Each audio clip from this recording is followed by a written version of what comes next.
매일 주님과 동행하기 위해 예배에 참석하신 여러분을 진심으로 환영하고 축복합니다. 이 시간 함께 찬양하시겠습니다.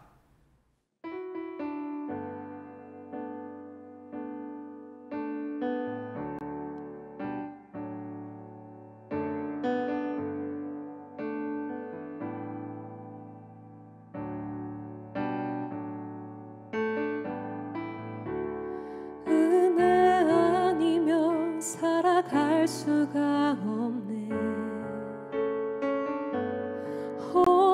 호흡마저도 다 주의 것이니 세상 평안과 위로 내게 없어도 예수,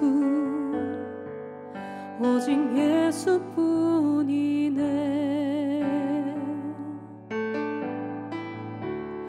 은혜 아니면 살아갈 수가 없네.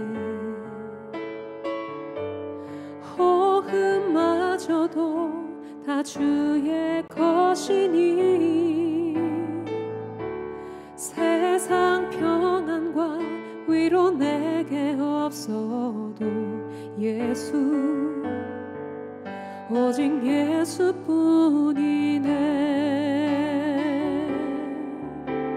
크신 계획 다 볼 수도 없고 작은 것 나는 지쳐도 주께 묻기 나의 모든 삶 버티고 견디게 하시네. 크신 계획 다 볼 수도 없고 작은 것 나는 지쳐도 주께 묻기 나의 모든 삶 버티고 견디게 하시네.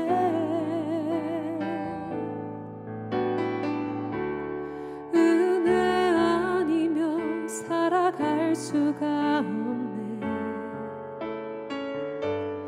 나의 모든 것 다 주께 맡기니 참된 평안과 위로 내게 주신 주 예수, 오직 예수뿐이네.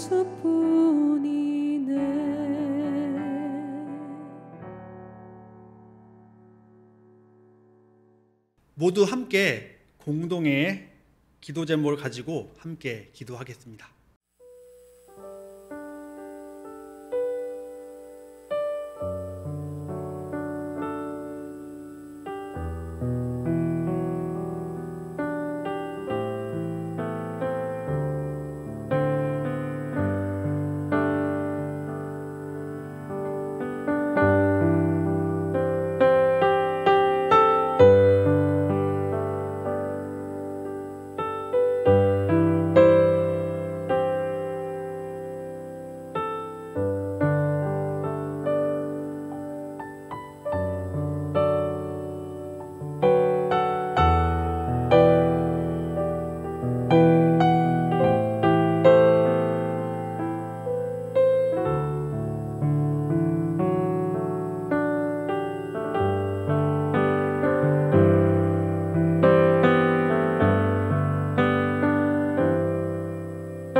우리의 모든 기도를 응답하신 주님께 감사드리며 예수님의 이름으로 기도드립니다.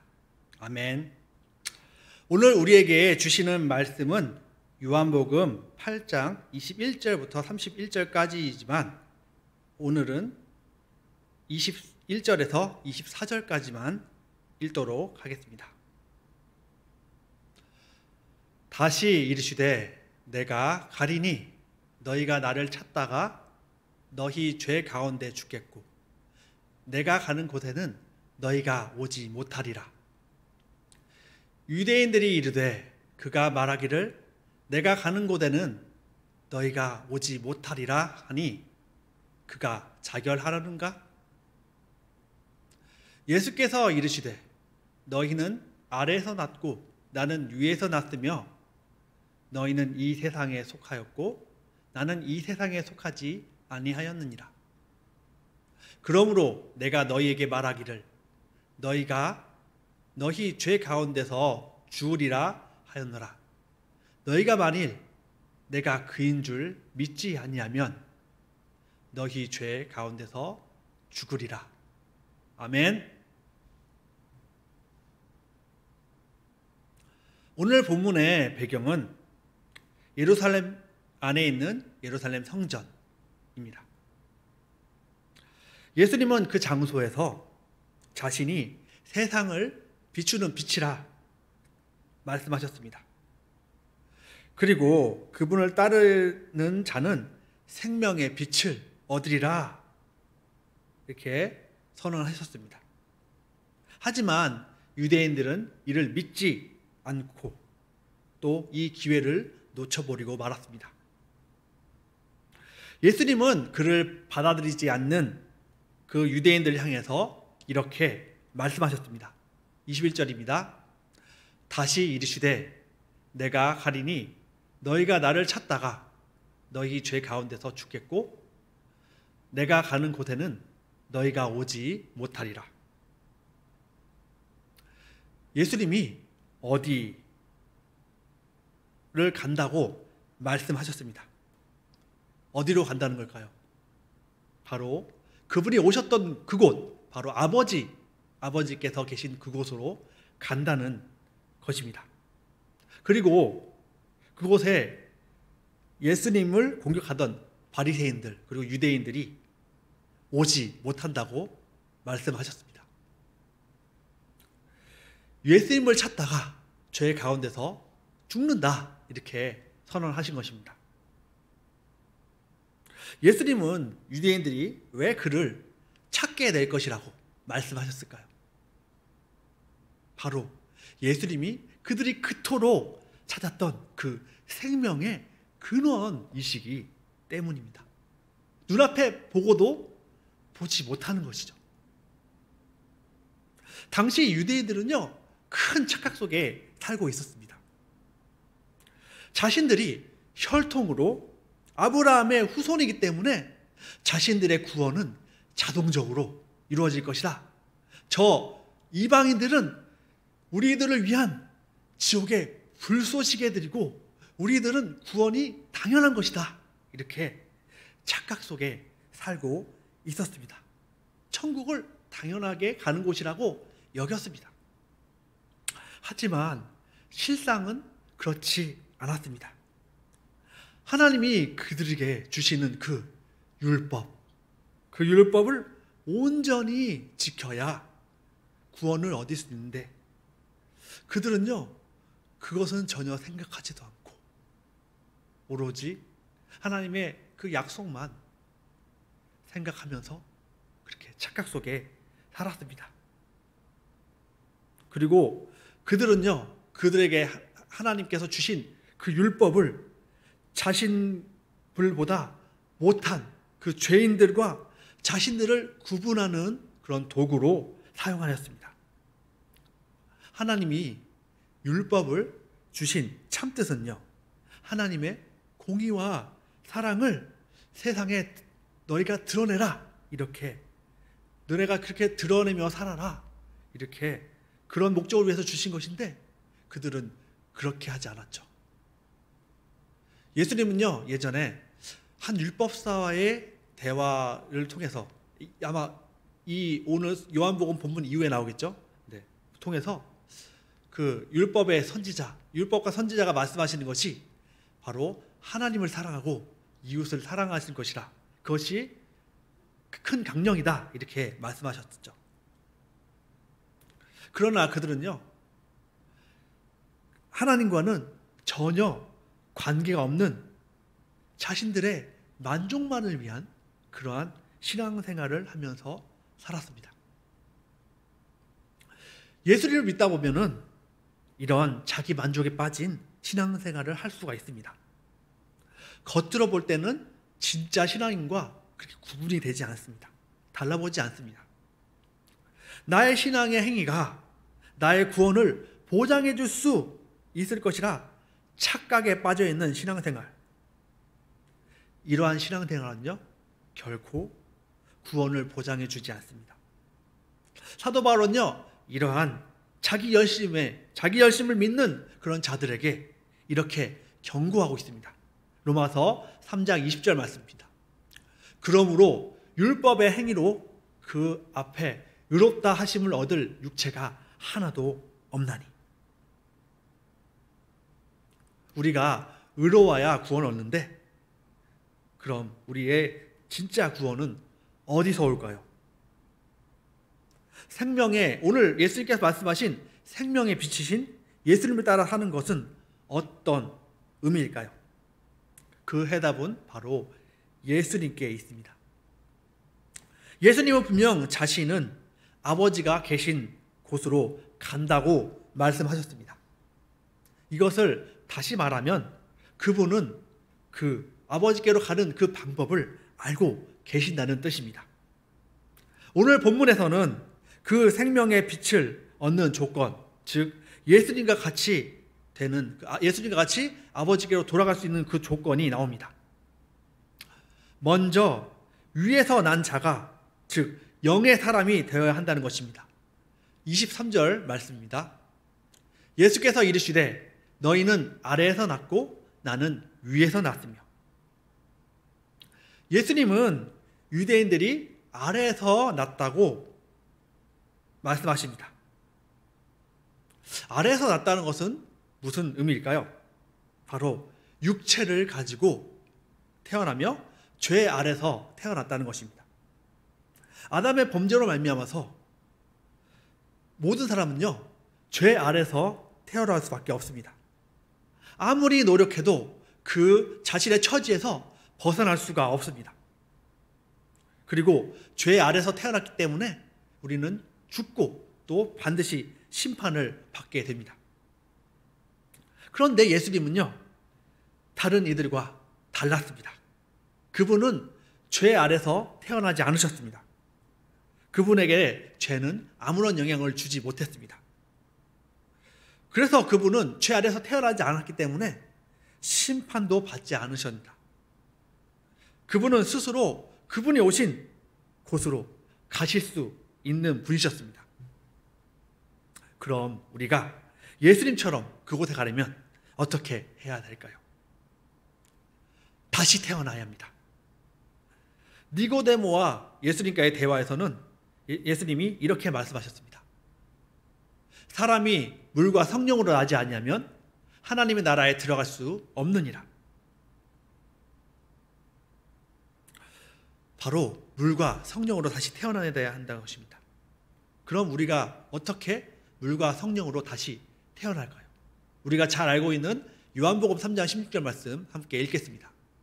하나님이 세상을 이처럼 사랑하사 독생자를 주셨으니 이는 그를 믿는 자마다 멸망하지 않고 영생을 얻게 하려 하심이라.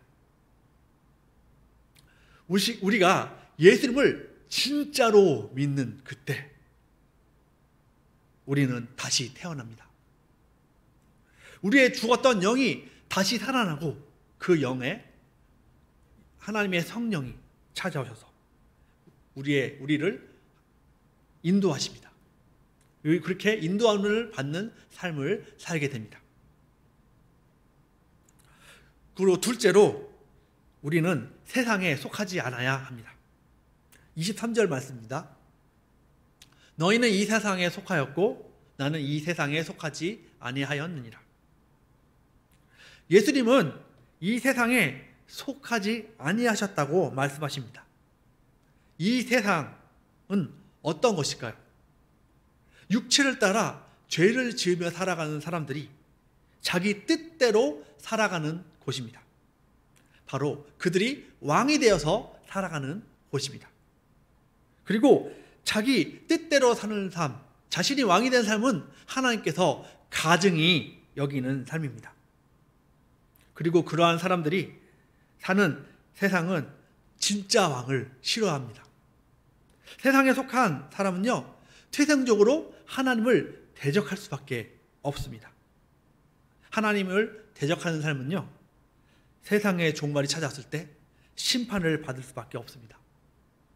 요즘 수요 예배 때 여호수아서 말씀이 담임 목사님을 통해서 선포되고 있습니다. 가나안에 입성하는 하나님의 백성들에게 대적하는 이들의 말로는요, 하나같이 진멸이었습니다. 이것은 이 세상에 하나님의 나라가 임할 때의 모습을 그림자처럼 보여주고 있습니다. 예수님을 따르는 자에게 구원이, 대적하는 자에게는 심판이 이렇게 찾아옵니다. 그런데 이 세상을 살다 보면요, 깨어있지 않으면 어느새 세상을 따라 살아가는 우리들의 모습을 보게 됩니다. 그래서 항상 우리는요, 나의 모습을 비춰봐야 합니다. 무엇으로요? 바로 하나님께서 우리에게 주신 하나님의 말씀, 성경으로요. 저와 여러분 모두 항상 깨어서 주님을 충실하게 따라가길 소망합니다. 이제 마지막 조건입니다. 그리고 가장 중요한 조건입니다. 24절 말씀입니다. 그러므로 내가 너희에게 말하기를 너희가 너희 죄 가운데서 죽으리라 하였노라. 너희가 만일 내가 그인 줄 믿지 아니하면 너희 죄 가운데서 죽으리라. 이 말은 즉 예수님이 누구인지 분명히 알아야 한다는 것입니다.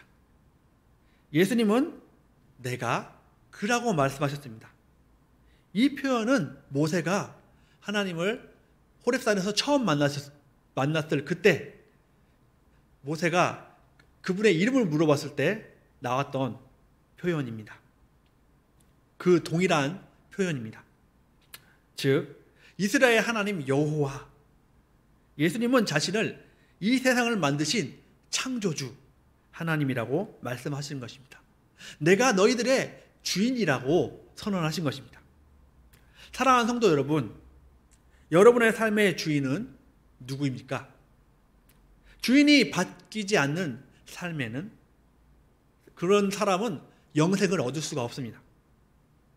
우리는 우리의 주인이 누구인지 알면서 그분을 믿어야지 구원을 소유할 수 있습니다. 저와 여러분의 삶이 우리들의 주인 대신 예수님을 참 주인으로 모시는 삶 되기를 소망합니다. 함께 기도하겠습니다. 사랑의 하나님, 감사합니다. 죄로 죽을 수밖에 없는 저희들을 구원해 주셔서 생명을 얻게 하심에 감사합니다. 저희들의 힘으로는 구원을 얻을 수 없음을 고백합니다. 또 우리가 주님을 믿을 때, 그리고 그분이 나의 주인임을 인정할 때 우리에게 구원이 있음을 믿습니다. 아직도 이 세상에는 주님을 모르는 사람들이 많습니다. 가능한 많은 사람들에게 이 복된 소식이 전해지기를 소망합니다. 그리고 저희들에게 용기를 주셔서 이 복음을 전달할 수 있게 하여 주시옵소서. 감사합니다. 살아계신 예수님의 이름으로 기도드립니다. 아멘. 함께 주기도문으로 예배 마치겠습니다. 하늘에 계신 우리 아버지여, 이름이 거룩히 여김을 받으시오며 나라가 임하시오며 뜻이 하늘에서 이루어진 것 같이 땅에서도 이루어지이다. 오늘 우리에게 일용할 양식을 주시옵고 우리가 우리에게 죄 지은 자를 사하여 준 것 같이 우리 죄를 사하여 주시옵고 우리를 시험에 들게 하지 마시옵고 다만 악에서 구하시옵소서. 나라와 권세와 영광이 아버지께 영원히 있사옵나이다. 아멘.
주